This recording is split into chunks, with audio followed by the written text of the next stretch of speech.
attendez qu'on a fait Rendenga Lobaki, la podium. Ferregola, que je salue. Tant que podium. Vous savez que à l'objet, on est peut-être mais ok, réclamation, on réclamer en les affaires. Il est sérieux. Il a besoin de son argent. Est-ce que c'était une bonne démarche de réclamer cet argent? Mais écoute, peu importe, quand on est fatigué, quand on a ras-le-bol, ça peut se passer de la manière dont surtout. Parce que la limite est que faire rigoler dans 5 ans, on a téléphone, et différence c'est ali parce que cérémonie d'ouverture, la cérémonie à clôture, ils ont la même dimension T. Parce que cérémonie à clôture, ils ont le moko et d'ailleurs, tant on t'a préparé en gros, ils ont les chapiteau à parler du peuple. Okay. Wana mutenga bete zalaki na proposition zalaki Barbara Kanam na Ferregola. Donc Ferregola il bana qui vraiment que il va jouer, il devait jouer na clôture. Alors ndenge ba ko mona sko bon to vimbisa ngo kaka to ke na ngo sko na ndinga munene. Donc organisation esengi ekende na stade puisque batu quand même balinga il faut profiter au lieu zalaka ba mona Ferregola pas mon été, mais okay. Quand même par rapport au public, c'est normal que on a un stade et plein salama qui je pense au moment qui vient. Oui, tout le monde.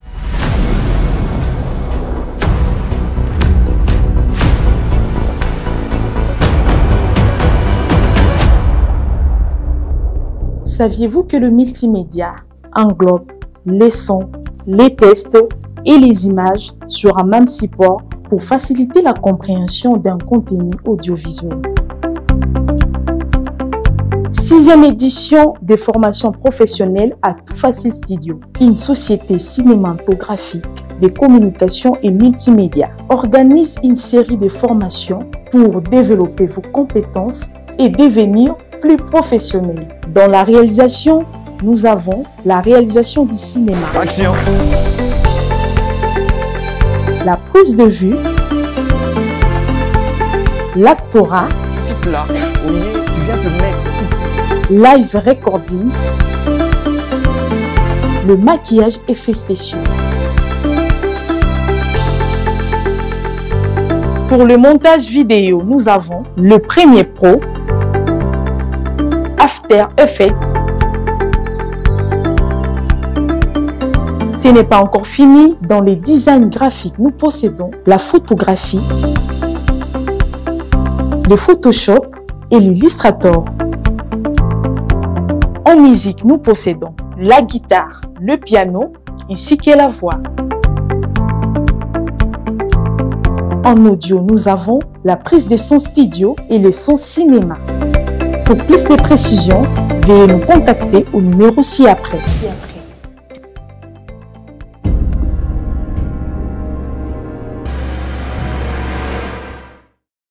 Très content de vous rencontrer de nouveau dans notre émission Culture Facile. Herman Mounungi au micro. Nous sommes au plateau avec un artiste musicien, un auteur-compositeur. Il est également un chorégraphe. C'est lui qui a été chorégraphe national, mesdames et messieurs, au 9e jeu de francophonie.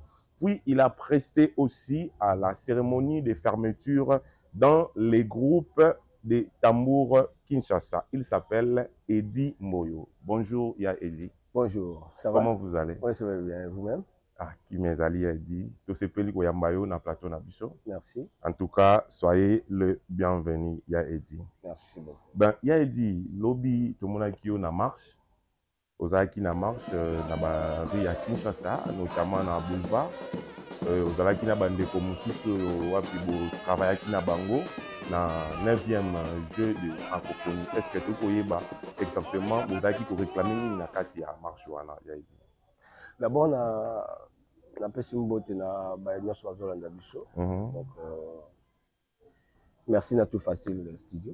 Donc je pense que mona kingai lobby ndongo lobby no lobby wana ka parce que tozaki na nzela parce que makambo zo ke ni malamu te na ndenge toyokanelaki moni jeu à francophonie ndenge leki en tout cas personne ne peut ignorer que c'était vraiment une réussite totale.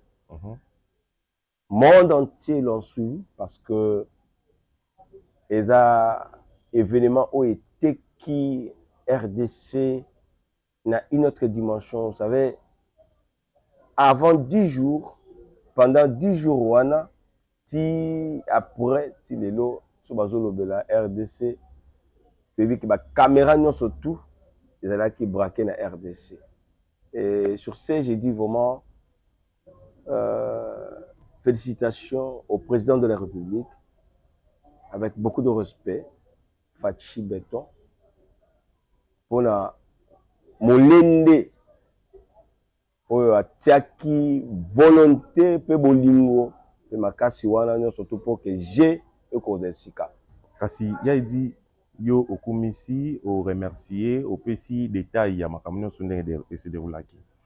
Kasi motuna na biso ezali ke lobi bozalaki na nzela eloko nini vraiment ememaki ya bande comme ça. Yango naza koya na bandi nanu ko féliciter le chef de l'État. Oui, allez-y. Na monsieur Isidore Kwanja pona parce que l'équipe ezaki belé a en 2019 tito comme lelo o eza troisième équipe o tu ko organiser. Deux équipes on bekoyaki. Alors on a mutu na bandaki depuis 2020. Depuis 2020 après na ko voyager équipe tikala ki balongoli mususu ya mais c'est Tioyo et Longoli Soussou d'être comme un type d'équipe il y a Isidore Kwanja. Alors j'ai là c'est moment là qui comment il est qui dans ton soir bah spectacle la boété mais maman a dit comme vous allez que public et sepeli monde entier va sepeli mais biso bah prestataire bah tout va travailler pour la réussite à G le coup là batu bazaki na organisation batu oyo ba travailler qui ba travailleur pendant ya jeu ya francophonie c'est-à-dire ba travailler na 9e jeu francophonie en RDC batu wana tilelo ba futamité biso ba prestataire to futamité dans spectacle neno bomonaki avec 100 percussionnistes on travaillait de 9h jusqu'à 4h du matin. Il y a eu même des artistes oyo ba boto là qui ba téléphone ba kuta ba biscuit ndenge ba kuluna ba machette ba nini j'ai préfinancé avec mon ami Eric Nes pour préfinancer ba répétition. Donc mais, par là il y a dit au niveau que sécurité na bino ezaki assuré. Non, sécurité ezaki assuré bon sécurité ezaki assuré parce qu'il faut il faut qu'on se le dise, il faut qu'on se le dise. C'est que j'ai l'équipe madame Talana ba plein au Salamaki. Mais Moutakou fait azate et puis sécurité kitoko. Vous comprenez hein? Et c'est si quand nous va jouer les gars qui en tout cas coup de chapeau na sécurité en Boka na biso parce que les camarades montent yaki. Mais quand je parle il y a Bakulu la boto c'est-à-dire on finit à 4h du matin. On n'avait pas de policiers pour accompagner l'artiste Tina Banda, tu vois. Pas un véhicule pour aller accompagner. Non, il y a le bus mais le bus qui s'arrêtait juste na si quand vous allez ba lieu de référence après mutu pas kota nda kunae abakambakuta na wangwana donc côté wana alors pas tout le monde qui nous surtout wana et on a pu réaliser tout ça les confiance dans Mboka parce que nous avions exigé personnellement j'avais exigé avant que n'a presté faut foutre dans Mbongo parce que j'avais toute une équipe où il y a plus de 100 personnes au moment sur scène mais bah tu vas se retrouver pendate na matière mamotali mbongo donc merci. Il fallait bafuta biso mbongo juste après pendant que toyokana ki na bango mais bafuta biso parce qu'avant balobaki bafuta te bafuta biso après mais après futa miteti lelo yango totambola merci ya Edi na koloba ndenge ozoloba na yoki olobi eloko moko na debi na yo olobi ndenge toyokanaki esalami bongo te alors bato bakoyeba ya Edi na équipe na ye boyokanaki précisément na banani et qui était vraiment habilité à foutre bino par rapport à la prestation de bino dans la nuit de francophonie. Ok, le jeu de francophonie, donc le 9e jeu de francophonie a été chapeauté par une personne, c'est-à-dire M. Isidore Kwanja. Et Aza na ba branche et belé ba commission, ba sous-commission pézali. Na genre il y a ba cérémonie comme on a prestation na cérémonie à clôture. Il y a ouverture nazaki chorégraphe national. Tous les danseurs au Bomonaki na ja francophonie j'ai beaucoup contribué pour que cérémonie d'ouverture wana et salama na sur le plan artistique j'ai beaucoup contribué Alors, sur le plan artistique, aussi la prestation de la cérémonie de la clôture. Normalement, il y a une agence OIO, CNGF et Angajaka, et PSAKA travail pour que coordination à travail, on est Angajaka, artiste. Maintenant, on va engager, il y a artiste OIO, va sélectionner, tout le personnel OIO est sélectionné pour prester, pour travailler la cérémonie à clôture, la ouverture. Maintenant, c'est l'agence qui nous contacte. L'agence qui contacte Bisso et qui est au bêta.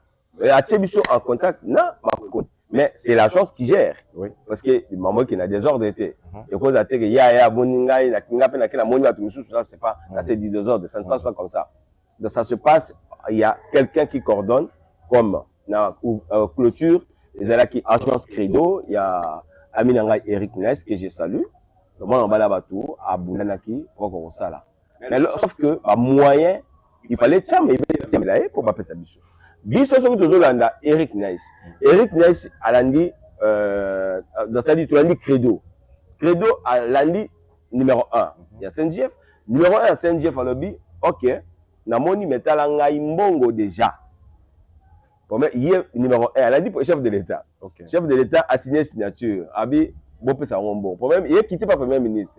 Le Premier ministre, il a mon coloton a tenu avant la finance. Finance, oui. Finance, c'est qu'on faut signer pour que Mbongo yana, la CNGF, pour qu'il va payer ça, Bissombongo. Est-ce que vous comprenez? Okay. Donc c'est comme ça. Pour les gens qui travaillent dans la CNGF, donc c'est CNGF, n'est pas de foot à Rabango. Bon, depuis j'ai francophonie ici là qui, ouais.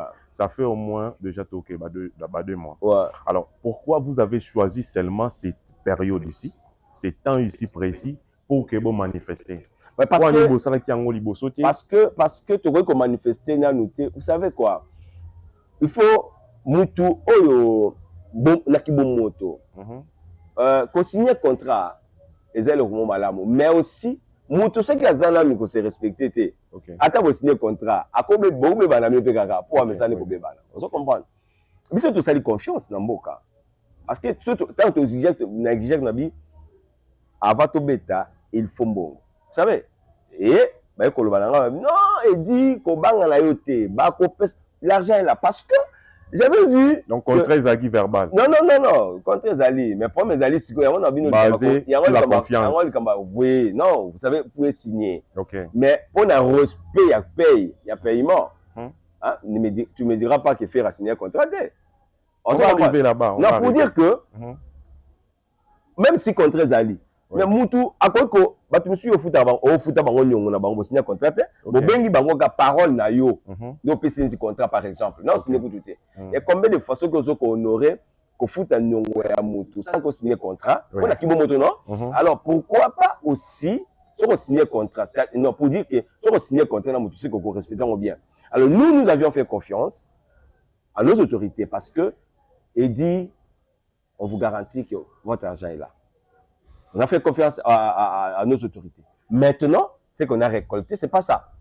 Et si tu me poses la question aujourd'hui, excusez-moi, tu es parce qu'on est sur le plateau, ce qui te communique les lots est que tu foutamité, tu as des ordres de lobby, pas des ordres, mais tu as pacifiquement, tu réclamer et c'est un droit. Oui. C'est un droit parce que c'est mon travail na sali et je senga na futama. Et on a to patienter obi motema mutozo kwa safu atezaki makasi ne bande suka kaka elembaka. Donc to patienter to yiki mpiko na bilaka mais ma ozo que le mystique to ba lecture yango yo ezokende. Mais biso ti sikoyo kanu to zilarté. Sikoyo to ngeni soki to kota ma lecture. Alors, président Fachi, et Bongaki a au courant. Pour n'aller qui a au courant, mais à ça fait la mambo de la chose dans Boka. Et Bongi to yebisa to rappeler que ti siko na to sumbongo te. Mbongo to suite et Bongi to réclamer na niona parce que le monsieur le ministre et la finance a yebi yango très bien que il faut foutre abattu. Mais ti siko foutre abattu. Il faut tout embola. Il a dit est-ce que vous pensez que activité au Bosala Kilobi, manifestation au Bosala Kilobi et apporter quelque chose ou soit réclamation na bino et comité na chef de l'État. Bon, tu as vu que tu es dirigé par bateau Bassana Matoy. Oui. Tu as vu que tu es dirigé par Batamayede. Bon, quel est exactement l'impact? Je vais répondre. Je vais répondre. Oui. Parce que ceux qui essaient de banger le côté, on a pas de mais dis-moi, Batu Basali Penda, Bomo Penda, Batu Baye Penda, Bamisus Bayewana, tout le monde Batu Bayewana, Bisuka Bata, Batu ya francophonie, Toyaki Wana. Attendez qu'on a fait Rendenga Lobaki, la podium. Frère Gola, que je salue.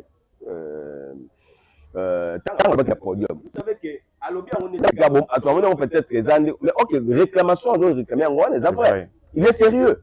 Il a besoin de son argent. Est-ce que c'était une bonne démarche de réclamer cet argent? Mais écoute, peu importe, quand on est fatigué, quand on a ras-le-bol, ça peut se passer de la manière dont on se tour. Parce que la limite que faire rigoler dans 5 ans, on a téléphone. Bah, tu veux permettre. À 5 ans, peut-être, on a téléphone, à mon appel réaction, madame, et n'est-ce pas, on a biso. So, bon, on bimi.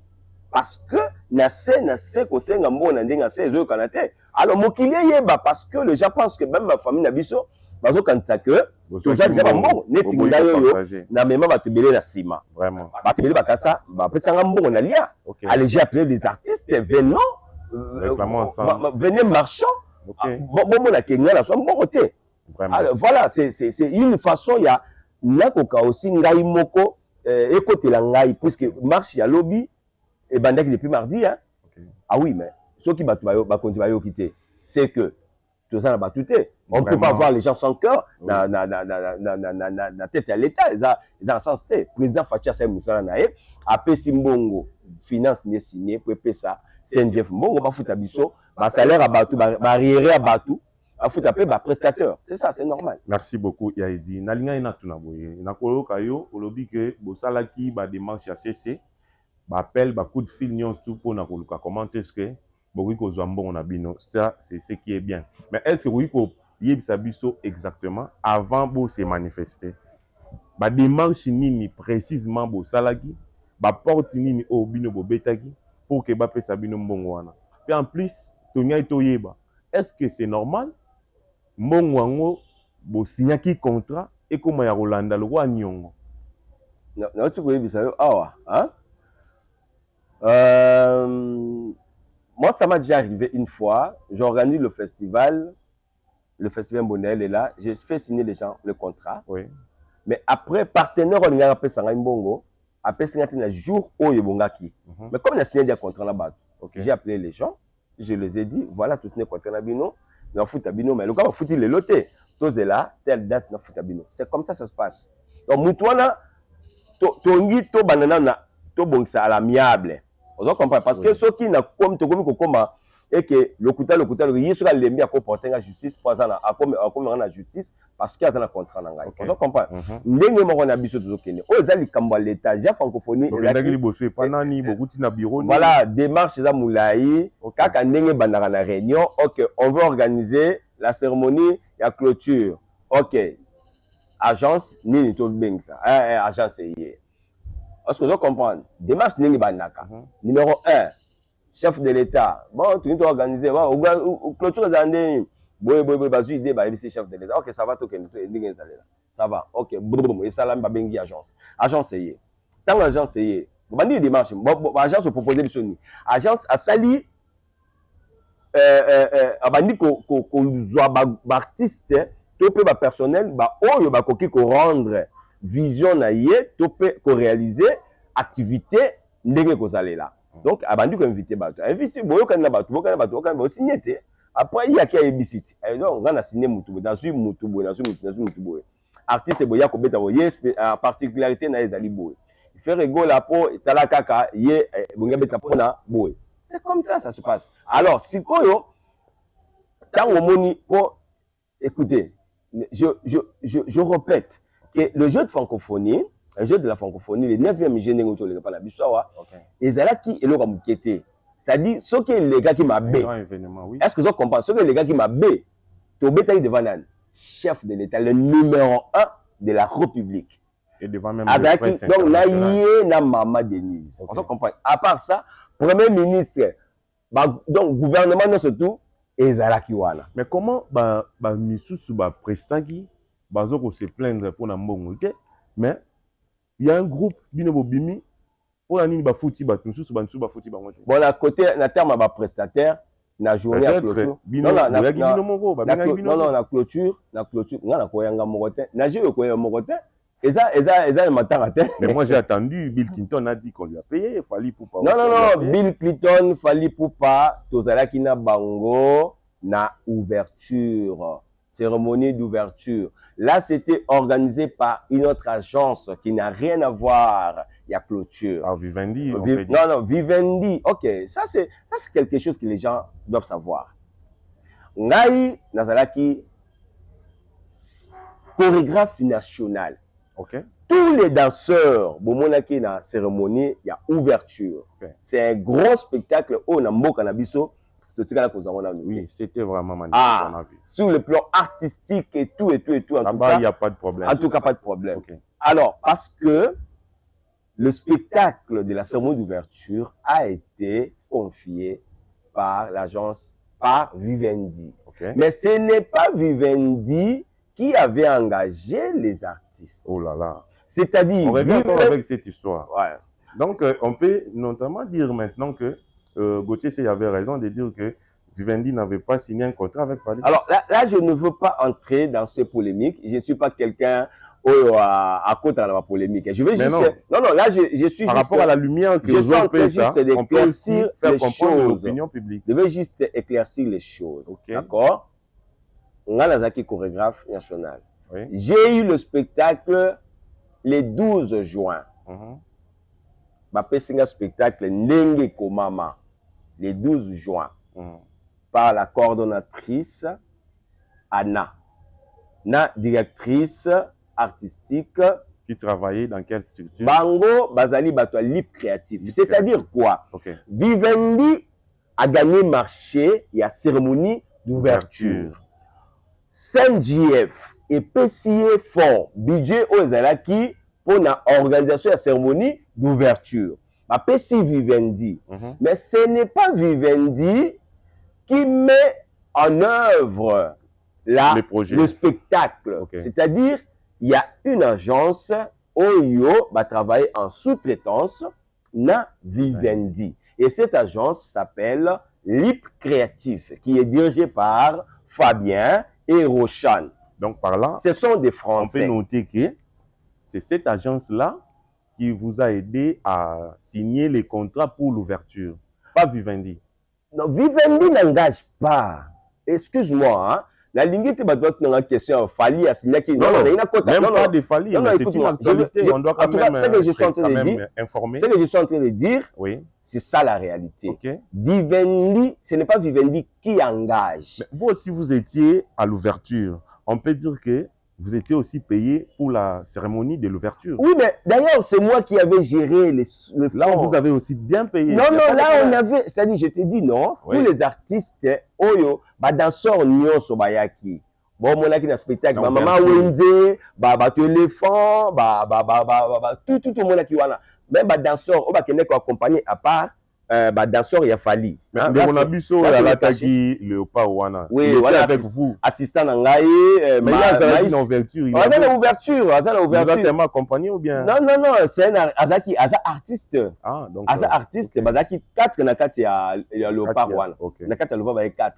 Et Léopard Wana outaki New York. J'ai la maîtrise des choses. Mais sauf que je ne veux pas entrer dans les polémiques.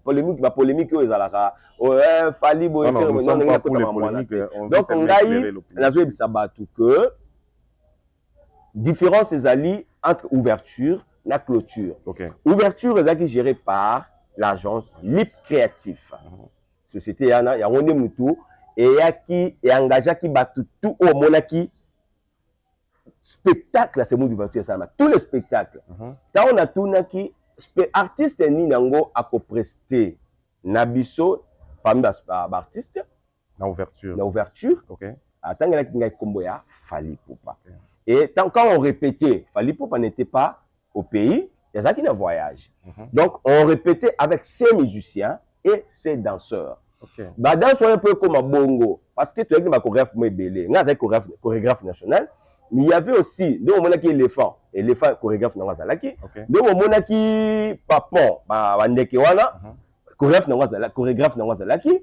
Donc on a qui léopard américain mo Wazalaki wana yebda qui chorégraphe mais ngala sko ngala qui chorégraphe national. Maintenant muto ya chapotaki la chorégraphie na niveau ya supervision nous surtout Zalaki mon ami Tatiana Mikrou ezali de la nationalité grecque.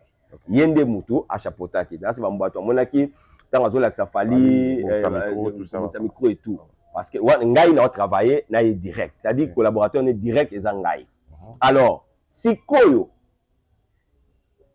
batu ebongi bayeba que wana ouverture mbongo nango et futamaka sans problème et aucun artiste danseur ou alandaki nga na simalo banangai que opesanga mbongo azate parce que batu so futamaki. Maintenant clôture ezali pe agence musumu ke Géraki comme nango Credo dirigé par Eric Nice. Voilà, yende sikoyo ndenge bapesaki gouvernement bapesaki Vivendi Mbongo. Yep Eric Nice fallait bapesa epe mbongo pour que l'artiste soit engagé à Signaki ba futama. Est-ce que vous comprenez? Donc c'est comme ça que ça s'est passé. Et différence c'est ali parce que cérémonie d'ouverture, la cérémonie à clôture, et ça a la même dimension T. Parce que cérémonie à clôture, et ça et le komoko et d'ailleurs tant auto préparé en gros ça qui les kana chapiteau à parler du peuple. OK. Wana mutenga bete zalaki na proposition zalaki Barbara Kanam na Ferregola. Donc Ferregola yebana ki vraiment que il devait jouer na clôture. Alors ndenge ba comment na sko bon to vimbisa ngo kaka to ke na ngo na ndinga munene donc organisation esengi ekende na stade puisque batu quand même balinga il faut profiter les alaka ba mo na Ferregola ba mo na été mais quand même par rapport à public à ça nango c'est normal que ba cha na stade et plein salamaki je pense au moment qui bino oui tout le monde qui bien sûr alors Tony to ibasiko problème pour na batu base à la claire. Je veux que tu soulignes point oyo avant que tu avances. Problème il y a paiement ezali na 9e jeu il y a francophonie kasi ezali nde na ba cérémonie il y a fermeture pe na ba nuit de francophonie. Non, il y a 9e jeu francophonie parce qu'il est tout non. Oui, les jeux de francophonie et les nuits de francophonie. Il y a la différence entre nuit de francophonie na ba spectacle ozalaki il y a cérémonie d'ouverture na clôture. Cérémonie il y a nuit de percussion ba activité zaki ba activité moko parallèle ba no bengango to bengango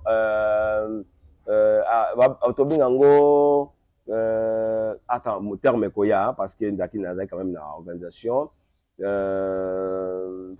ça va venir. Donc Jésus Noël chèque que je salue hein futur honorable. Donc yende mutu a Géraki ba nuit de percussion pour la organisation.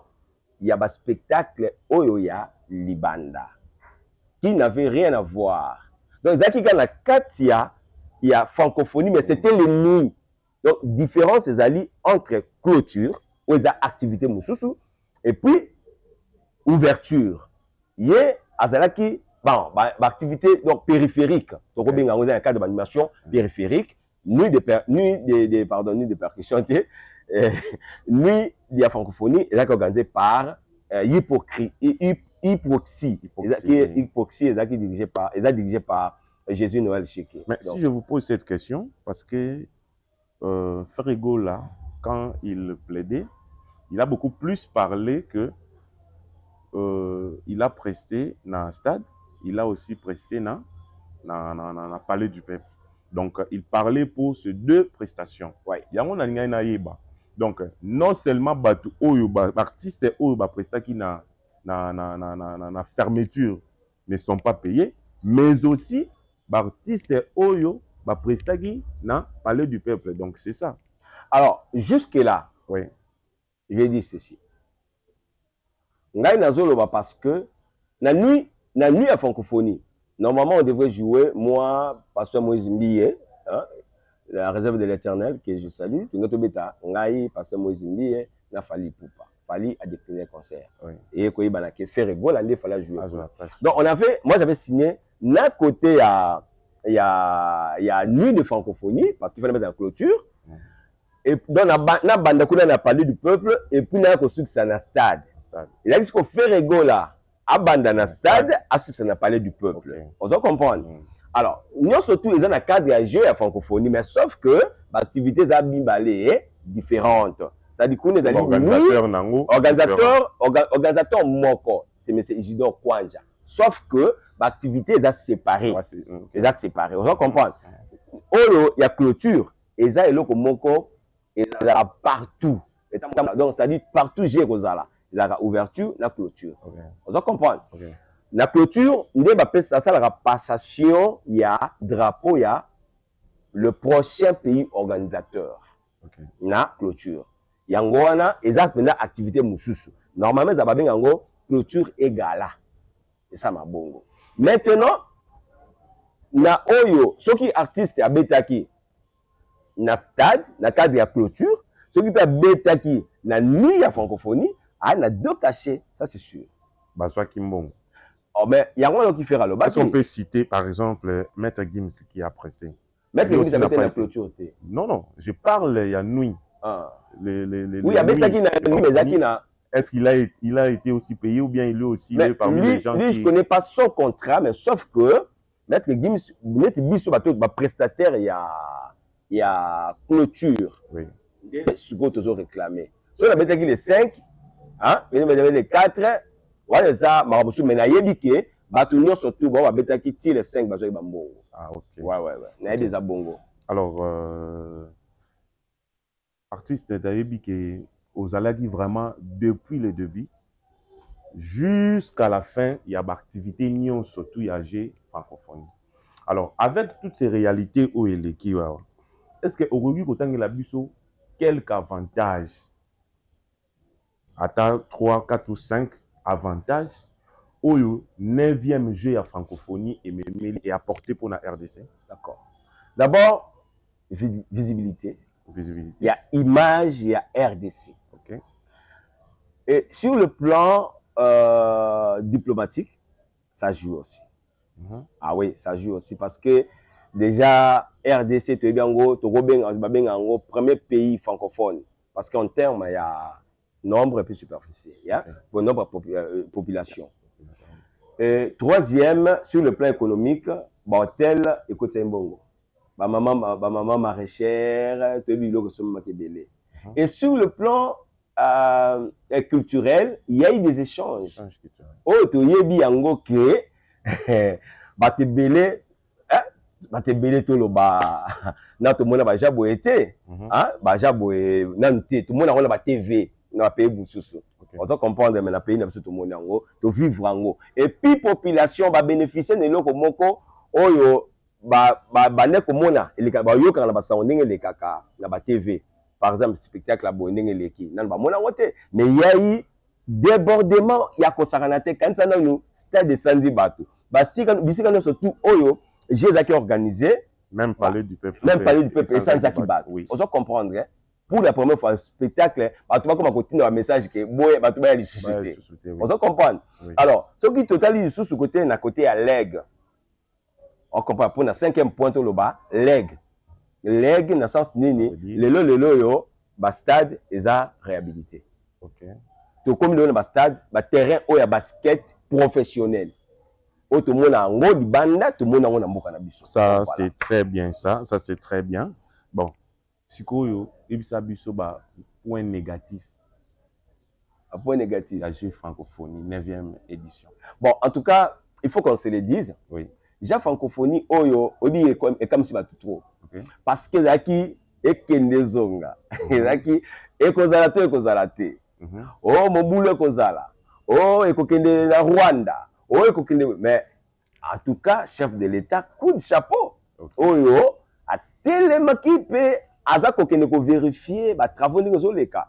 Et puis, finalité Nango, et Salami. Et Salami en toute sécurité. Ok, au moins, on a que o mutakufa ki o ba boto la ki ndeko o ba réclamation to la ranango mais toyo ki on pendate donc sécurité za makasi Donc, bah, point négatif, les arrêtés. Bah, point négatif, bon, il y a un autre les lelo kaka. On est allé, à côté, dans l'ensemble,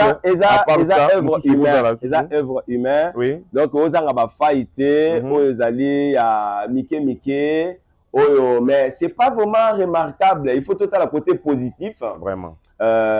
GIA francophonie, c'est une réussite. Vraiment. Merci beaucoup, Yaedi. Mais pour les mort kaka. Oh, les autres sont là. On a des mamans et bébé na souka. Oui, Yaedi. Mais voilà, fait une chose qui est son commencement. Ah, mais voilà, fait une chose qui est son commencement. On a mal atterri. On a mal atterri. Na batouani, na papa on n'a pas signé Mukando. Bon, Yaedi, est-ce que quand tu as la caméra, ou le bas selon you, ceux qui vont foutre à mité, ça la clair, faut ils a vraiment yana. Ceux de foutamité. Ton nan zo bloqué pour foutam. Ceux de foutamité. Oui. Et ça un motema kozanga kibomoto ya dirigeant congolais. Vraiment. Excusez-moi le terme parce que moi je ne vois pas les sens ya likambo oyo que biso neto ali awa to sepelisi mokili. Mais bato oyo bazo sepelisa mokili bangonde na retour balela. D'abord, bazo tenir compte omoni hein. Bomoni kaka biloko balambi bolie. Mais tango molambi azali kozika ba moto ba nini bozo comprendre ngote. Parce oyo soki lelo tozumbongo te, vous ba to benga ngoza kozanga kibomoto parce que papa, ils ont d'abord ils ont nini pour tous en bon côté. Et puis les longs bon zate et qui ne wapi. Est-ce que pays nini na Côte d'Ivoire j'ai participé la 8e édition. Na Côte d'Ivoire. Il y avait pas des trucs pareils. Mais non. Par là on peut dire que des ordres les amakas ici n'a pas chef de l'État il faut la il y a un chef de l'État bongi à Téléma. Fachi Beton, le président, père. La minute où tu as le gola, yono la père, na biso, au pesa di sikoyo, pa li panangai pa yaya. Sikoyo yaya pa pesa ngai, akomi kubini sanga. Yaya wana ndena. Akomi yaya wana ndena. Yaya kasizali ni ministre ya finance. Kwa yo changa li panangai, sikoyo ngala zo bisa sikoyo yazungi pana yo père, dala yaya li po pesa ngai, yaya zo pesa ngangote. Si vous avez des gens qui yo, l'État le bon na mesa, sur le lobby parce que c'est notre droit, c'est de notre droit. Donc on n'est pas en train de demander, on n'est pas en train de demander l'argent pour rien. Et ça, les abisso pour déjà mosa to sali droit na biso, to ces pays qui les 5 continents ont vu. Ce que nous avions fait. Ils ont félicité la RDC. Le spectacle na biso nga nazo tant que prestataire. Là si spectacle na sali nanu na sala ngo nanu te pe nanu sala ma pe nanu te. En tout cas, on espère que le chef de l'État va vraiment écouter ces messages et il va agir très rapidement pour que Bamakambo et Zamakambo ya soni mingi. Mais est-ce que ya Edi, vous avez aussi le temps ya ko répertorier ba kombo ya ba nyonso oyo bandeko nyonso oyo bazo réclamer mbongo? Est-ce que besoin qui t'en parce que les loboko ça l'équipe moko boy au batu bazali c'est bien s'organiser mais au moment la boy na quoi mo boy pe kune da pe na bandeko moko boy pe bazole là parce que j'avais eu aussi à parler avec ma nièce qui a été aussi dans cette organisation. Il est pas réclamé qu'on nous a pas payé, d'ailleurs nous sommes partis avec certaines choses tout ça. Alors est-ce que vous répertoriez bango nyonso baza na liste moko? Peut-être que le chef de l'État a présenté une liste à bateau baza payé pour que l'histoire finisse une fois pour toutes. Biso tozo tambola, c'est bien, nous sommes bien organisés. Parce que tozo biso to réclamer comme bon on a biso le loté. Ngayoyo, na ko réclamer les départ parce que nazalaki na parmi batu oyo babanaki na organisation ya jeu tout ça dit 2 ans de foot amateur. On doit comprendre. Ça dit ces gens-là bazali barriéré oya ko bandana 2019. Hein? Équipe ya Papa Zeno bafutamate biso yo équipe oyo ko travailler donc na Manjolo et puis nani Chioyo président Chioyo o balongola kai wana pe bafutamate ti lelo ozo comprendre c'est comme maman na likambo za skonde wana ozo comprendre tolongola batu mbala obi na numéro non tolongola batu wana toza na ba salarié oyo bango moko batu basali o basali pour que 9e pour na kobanda tango balongoli nani Chioyo Didier Chioyo ba ekotia Isidore Kwanja 3 mois yangoyo bafutamite ozo comprendre ce sont des agents de la CNJF bango pe bafutamite à part ça tozana ba journaliste tozana ba prestataire baza ebele à part biso ba artiste baza ebele c'est-à-dire batu wana nyonso surtout nde bazo réclamer droit na bango. En tout cas, il a dit, j'ai vraiment eu pitié pour vous. En tout cas, courage à vous. Parce que sur nos autres tas là, le spectacle non seulement que le peuple congolais était content, était heureux, mais il y a eu même les étrangers qui ont bénéficié. C'était en quelque sorte que tombe la bende la moka. Alors vous méritez vraiment votre salaire. Cette affaire ne peut pas passer comme ça. Non, non. Alors moi, j'aimerais que tu peux dire peut-être un dernier mot par rapport à cela, parce que ça fait très mal. Ça fait très mal. Je ne vais pas créer beaucoup de commentaires là-dessus. Et jusque-là, on ne sait pas qui est derrière toutes ces choses. Mais c'est connu. Nous voulons que, au Mekakoloba, dernier mot, où ils ont que le peuple congolais a Zoyokayo, Bakonzambo Kabazoyokayo, chef de l'État Zoyokayo, au Mekampe Koloba, où ils ont la Katia Moutemana, peut-être non, nous le bien. D'abord, merci pour l'émission. Merci à Tout Facile, studio. Merci à ma caméraman, surtout. Et là, on est dans Bezabou. Et ça, sonimique. Yamakasi. Son Yamakasi, ya. Kotala ndeto comme le niveau à l'élo. Normalement, maman Bongaki, mon collègue aussi la ngingo, c'est-à-dire moi tu as posé la carte rapport au bakopé ça point barre. Na yebi yango malamu ke soki j'ai o simba kité. Tout le monde ozaki na kati. Na yebi tende to suka. Et là qui charge à ma casse. Et qui défie à relever. Vraiment. Il y a qui défie à relever. Parce que, il y a 2 ans, Fatia Zoua qui joue, au lieu, et ça, il y a 4 ans, il y a préparatif. Oui. Mais, Bissot, tout ça, on a 2019. Normalement, quand on là qui a Abidjan, en 2017, il fallait prochain pays organisateur, et Zoua, la on a organisé en 2021. Mais Bissot, tout ça, on a 2019. 2019, on a Covid. C'est-à-dire, maintenant, c'est tout écouffé. Oui. Et puis, tu as en 2021, 2021, 2022, 2 ans auto-organisés. Et puis, avec succès, c'est-à-dire, tout ce monde-là. Coup de chapeau, vraiment. Coup de chapeau. On se comprend. Okay. Maintenant, comment Moussala au-dessus de tout le monde entier, Balandi Yango, mais Batu Oyo, Basali Moussala Wana, Bakoma Kolela. C'est injuste. C'est inadmissible. Vraiment, c'est. On ne peut pas anormaliser. On ne peut pas normaliser ce qui est anormal. Très honteux pour la République. Mais c'est très honteux pour la République. On a Sengi Boye. Parce que le président Isidore Kwanja a lobby, il y a un problème de signature quand il pas un ministre de la Finance pour que Mbongo écoute un CNJF et puis et que la Mbongo Bima va foutre à donc Izakaka, monsieur le ministre et la Finance. Nicolas Kazadi, excellence Nicolas Kazadi. En tout cas, ça est là qui est excellence parce que aux on a pour la compétence na yo, aux on a pas de que osa musa na o malamu, au mérita qui place en ndeto yebi po. Il faut dans la siga ndeko na c'est que mérita. Mais biso batu oyo to travailler na yo parce que aux allez parmi batu au bazali na comité de pilotage, bazali na comité de pilotage il y a francophonie. Donc, si nous avons des années, pourquoi faut-on les là? Bisous, tu sais pas si bateau. Après, si tu as là, ils ont sensité. Ils ont sensité.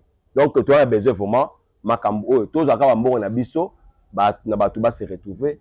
point barre. En tout cas, il a dit, je pense que message est commis. Ba konzamboka, bazali, mato ya kokufate, bayoki kolela ya dit, pena simanaye, na ebike, ndeko baza ebele, o bazolela na elongo, o batambolaki na ye, ba prestaki, basalaki ba misala na bango, esengeli bazwa mbongo na bango. Il a dit, en tout cas, merci beaucoup. Merci. Koloba na canal ya presse Nabiso. Alors je profite aussi de remercier toute mon équipe qui était avec moi derrière les nombreuses caméras qui nous entourent ici. Vous voyez, nous sommes derrière moi. Il y a le logo de Tout Facile Studio qui est coordonné avec les coordonnateurs Jefté Ibuka. Alors je lui salue là où il est. Je salue aussi mon ami qui est derrière sa caméra, Exaucé. Merci beaucoup pour cette belle image. Donc, quant à moi, je vous dis vraiment aussi merci, chers abonnés. Restez toujours branchés. Abonnez-vous vraiment à la chaîne. Partagez l'émission pour que nous puissions encore continuer à vous édifier chaque jour. Merci beaucoup et à bientôt.